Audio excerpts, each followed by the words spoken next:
All right. Grace, mercy, and peace from him who is and was and is to come very soon, I'm certain. This is Rogue Diabetic, and welcome to the Digital Wilderness. Okay, so in the last video, I started out covering some of this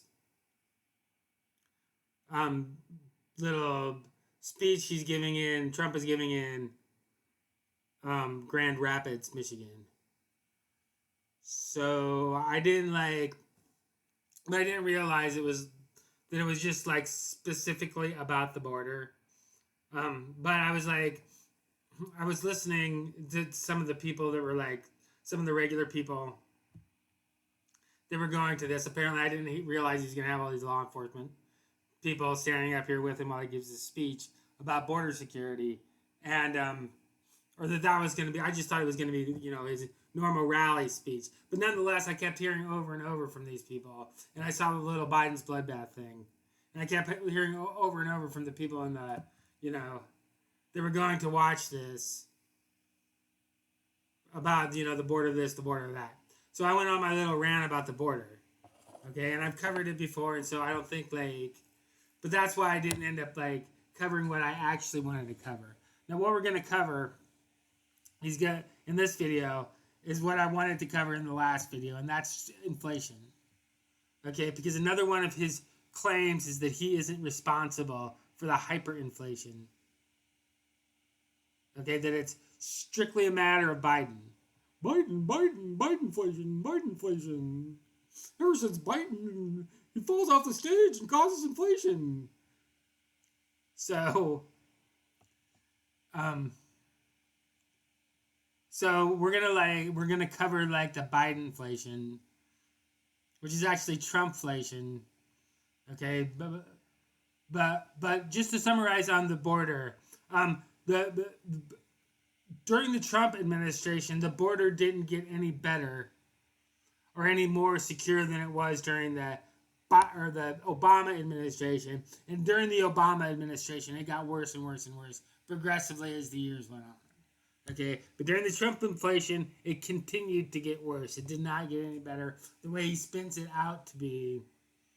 And then, of course, it's gotten even. It's still. I mean, it's an emergency, but it's now under the Biden administration. But but this has been building over the last 40 years at least.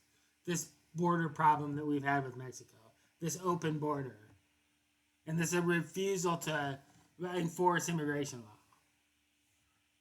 Okay, so there isn't any doubt about that in my mind. So, but now we're going to move on to inflation, because that's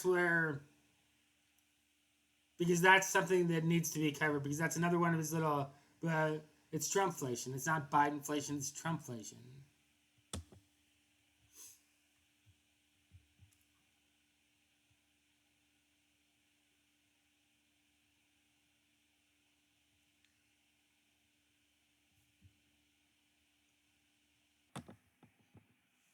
All right, you guys, sorry for the dead air there. This is what we're going to do. I'm going to go ahead and wrap this up. But what I'm going to do is I'm going to watch this next rally speech in Green Bay. I think he's going to speak at 4 p.m. and I want to say that's Central, but I'm not 100% sure on that. But I'm going to watch it.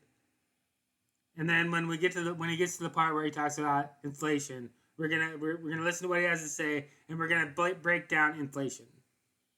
And I'm gonna explain, and we're gonna have to put our thinking caps on. We're gonna have to think about this and remember what we were. I mean, if you're college educated and you don't know the whole idea about the law of supply and demand, then you might want to do a little research on what the law of supply and demand is. And what inflation is exactly. It's when too few goods are chasing too many dollars. And we're gonna have. And I'm gonna show you why the inflation is largely Trump's fault. It's not entirely his fault. Biden's made it worse. Obama set it up. Obama and Bush and Clinton and Bush and Reagan and Carter and Nixon, going all the way back to at least Nixon.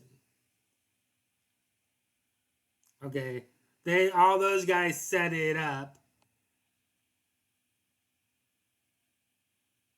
and then Trump. What Trump did was what's largely responsible for the hyperinflation we're experiencing today. Okay, we were like, so interestingly enough, if anybody had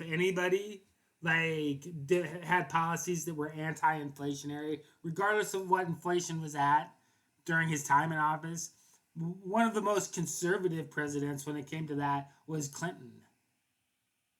I know, you guys. It's bad. That seems backwards, but it's not.